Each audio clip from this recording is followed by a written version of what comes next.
Hello, dear students. In this video lecture, we discuss about vegetative reproduction in Markensia. Dear students, you know what is vegetative reproduction? जब किसी जीव के कायिक भाग से एक नए जीव की उत्पत्ति होती है तो यह वेजिटेटिव रिप्रोडक्शन कहलाता है। Roots, leaves and stems are vegetative part of the plant. Dear students, Marchantia में वेजिटेटिव रिप्रोडक्शन मुख्य रूप से 3 विधियों द्वारा होता है। फर्स्ट है by progressive death and decay of older portion of thallus. Second है by adventitious branches and third by gemma. अब हम पहली मेथड देखते हैं, थैलस के पुराने भागों की प्रगामी मृत्यु एवं क्षय के द्वारा नए थैलस का निर्माण कैसे होता है। ये मार्केंसिया का गैमेटोफिटिक थैलस है। यह डाइकोटोमसली ब्रांच्ड है। जब थैलस पुराना होता जाता है, वृद्ध होता जाता है, तो थैलस के पुराने भाग की मृत्यु होती जाती है और यह मृत भाग गलता रहता है। जब मृत्यु और गलन की यह प्रक्रिया थैलस के द्विभाजीय शाखन बिंदु तक पहुंचती है तो थैलस से शाखाएं अलग अलग हो जाती हैं। अब प्रत्येक अलग हुई शाखा से एक नए थैलस का निर्माण हो जाता है। प्रत्येक अलग हुई शाखा से एक नए थैलस का निर्माण हो जाएगा। इस प्रकार से एक थैलस से जितनी शाखाएं निकलती है उतने ही नए थैलस इस विधि द्वारा बन जाते हैं। सेकंड मेथड है अपस्थानिक शाखाओं द्वारा, बाय एडवेंशियस ब्रांचेज। मार्केंसिया की अधिकांश जातियों में अपस्थानिक शाखाओं का निर्माण थैलस की वेंट्रल सरफेस से होता है, लेकिन मार्केंसिया आसामिका एंड मार्केंसिया पामेटा में अपस्थानिक शाखाओं का निर्माण आर्किगोनियोफोर के व्रंत से हो सकता है। यहाँ से हो सकती है, इस व्रंत से यहाँ से अपस्थानिक शाखा बन सकती है, या आर्किगोनियोफोर की डिस्क से भी, इस वाले पोर्शन से भी अपस्थानिक शाखाओं का निर्माण हो सकता है। मार्केंसिया नेपालेंसिस में थैलस का जो एपिकल पोर्शन है वहाँ से भी एडवेंशियस सूट का निर्माण हो जाता है। ये एडवेंशियस ब्रांचेज थैलस से पृथक होने पर एक नए थैलस का निर्माण कर लेती है। नेक्स्ट मेथड है गेमा द्वारा, जिसे बहुवचन में गेमी भी कहा जाता है। गेमाएं विशेष प्रकार की multi cellular asexual reproductive bodies होती है जिनका निर्माण थैलस की डोर्सल सरफेस पर विद्यमान कुछ विशेष कप नुमा संरचनाओं में होता है।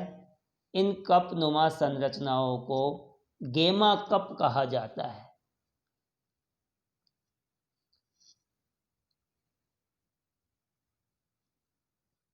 यहाँ पर ये एक गेमा कप दिखाया गया है। ये गेमा कप से होते हुए थैलस का वीटीएस है। इस गेमा कप में यह विशेष प्रकार की संरचनाएं जो नज़र आ रही है ये गेमाएं हैं। परिपक्व गेमाएं गेमा कप के केंद्र की तरफ स्थित होती है और नवीन गेमाएं गेमा कप की परिधि की तरफ विद्यमान होती है। ये परिपक्व गेमा सेंटर में और परिधि की तरफ ये नवीन गेमाएं दिखाई दे रही है। गेमाओं के मध्य कुछ विशेष प्रकार के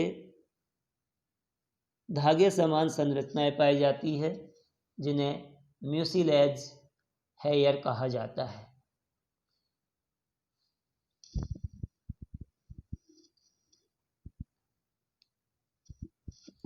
यदि गेमा की संरचना देखी जाए तो गेमा दो भागों में विभेदित रहती है।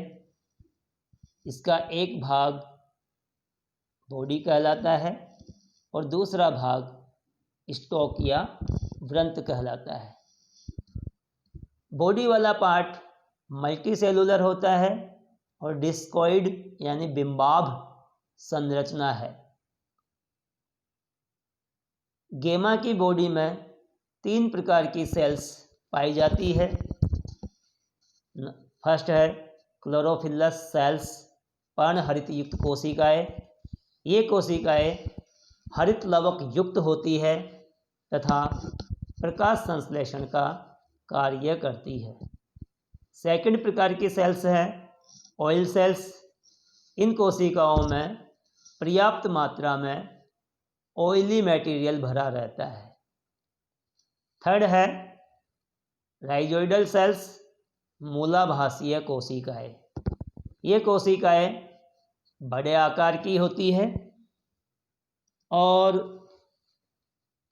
गेमा के अंकुरण के दौरान इन कोशिकाओं से मूलाभासों का निर्माण होता है। गेमा की काई में मध्यवर्ती भाग में एक संकीर्णन पाया जाता है। ये संकीर्णन दिखाया गया है। गेमा का जो वृंत है वह एक कोशिकीय होता है और गेमा के आधार की तरफ होता है और इसकी सहायता से ही गेमा कप में आधार पर लगी रहती है। अब हम देखते हैं कि किस प्रकार से गेमा का अंकुरण होता है और इसके अंकुरण से नए थैलस का निर्माण होता है। तो जब गेमा परिपक्व हो जाती है तो गेमा कप के अंदर जो श्लेष्मी तंतु थे वे जल अवशोषित करके फूल जाते हैं, जिससे गेमा के वृंत पर दबाव पड़ता है और गेमा का वृंत टूट जाता है। अतः गेमा कप में गिर जाती है। जब ओस की बूंदें अथवा वर्षा की बूंदें गेमा कप पर गिरती है तो यह गेमाएं उछलकर बाहर जमीन पर गिर जाती है। गेमा की काई का वह भाग जो धरातल के संपर्क में आता है वह वेंट्रल सरफेस की तरह कार्य करता है और इस सतह की राइजोइडल कोशिकाओं से मूलाभास निकलकर जमीन में प्रवेश कर जाते हैं। अब गेमा की काई के नोच वाले भाग से जो खांच वाला भाग है वहाँ पर वृद्धि बिंदु स्थित होते हैं। यह वृद्धि बिंदु वृद्धि करके एक नए थैलस का निर्माण कर लेता है। गेमा की काई की दोनों खांचों से एक एक नए थैलस का निर्माण हो जाता है। ये गेमा, यहाँ पर ये नोच है, यहाँ से यहाँ पर एक वृद्धि बिंदु, यहाँ पर एक वृद्धि बिंदु। तो ये वृद्धि बिंदु इधर एक नए थैलस का निर्माण करेगा, यह वृद्धि बिंदु इधर एक नए थैलस का निर्माण करेगा। बाद में यह गेमा गल करके नष्ट हो जाती है, जिससे दोनों थैलस एक दूसरे से स्वतंत्र हो जाते हैं। इस प्रकार से मार्केंसिया में गेमा के द्वारा कायिक जनन पूर्ण हो जाता है।